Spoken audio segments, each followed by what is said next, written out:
یہ ہیں بھارتیہ جنتا پارٹی سے تعلق رکھنے والے چیف منسٹر۔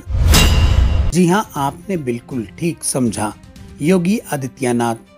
اب بھائی جب بات بی جے پی کی ہو تو اقلیتوں کے خلاف زہر اگلنا تو جیسے ان کا روزمرہ کا وظیفہ بن چکا ہے۔ دھرمانترن کرواتا تھا اور راشٹر ورودھی گتیویدھیوں میں لپت تھا۔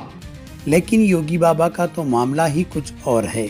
یہ صاحب عام زہر نہیں اگلتے بلکہ ایسا سیاسی تیزاب چھوڑتے ہیں جو سرخیوں میں ہمیشہ نفرت کے نام پر چھا جاتا ہے۔ اس بار سی ایم یوگی بابا نیا شوشہ چھوڑے ہیں۔ فرماتے ہیں کہ ملک میں 25,000 کروڑ روپے حلال سرٹیفیکیشن کے نام پر اکٹھے کیے جاتے ہیں اور وہ بھی حکومت کی اجازت کے بغیر۔ 25,000 کروڑ روپے دیش کے اندر حلال سرٹیفیکیشن سے ہوتا ہے اور بھارت سرکار کی یا راجیہ سرکار کی کسی بھی ایجنسی نے انہیں مانیتا نہیں دی ہے۔ پھر لوگوں کو نصیحت فرما دی، صابن، کپڑے، یہاں تک کہ ماچس کی تیلی بھی دیکھ لو کہ کہیں حلال تو نہیں لکھی، اور مزید فرمایا یہ پیسہ دہشت گردی، لو جہاد اور مذہب تبدیلی میں استعمال ہوتا ہے۔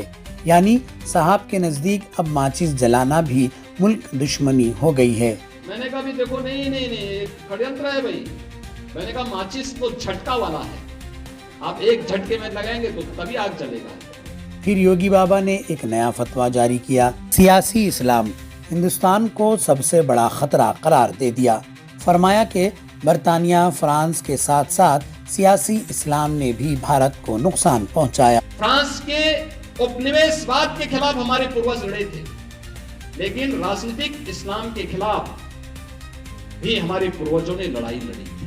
سی ایم یوگی نے کیا خوب بات کہی، تاریخ کے نام پر بھی نفرت بیچنے کا نیا ایڈیشن، اور آخر میں جلال الدین شاہ کی مثال دے کر مزید آگ بھڑکانے کی کوشش کی، جیسے ہر محلے میں کوئی جلال الدین چھپا بیٹھا ہو۔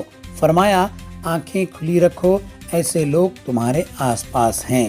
واہ بابا جی واہ، یہ ہے سیاست کا نیا رنگ، جہاں خدمت کم اور شک و نفرت کا کاروبار زیادہ ہے۔ ایسا لگتا ہے کہ یوگی بابا کے لیے ترقی کا مطلب ہے نفرت کی مارکیٹنگ اور مذہب کے نام پر سیاست کرنا، کیونکہ جب کارکردگی دکھانے کو کچھ نہ ہو تو حلال کو ہی حرام بنا کر بیچ دیا جاتا ہے۔ ناظرین، آپ کی رائے ضرور بتائیں۔ میں عظیم احمد عباس، آپ دیکھتے رہیں QK نیوز۔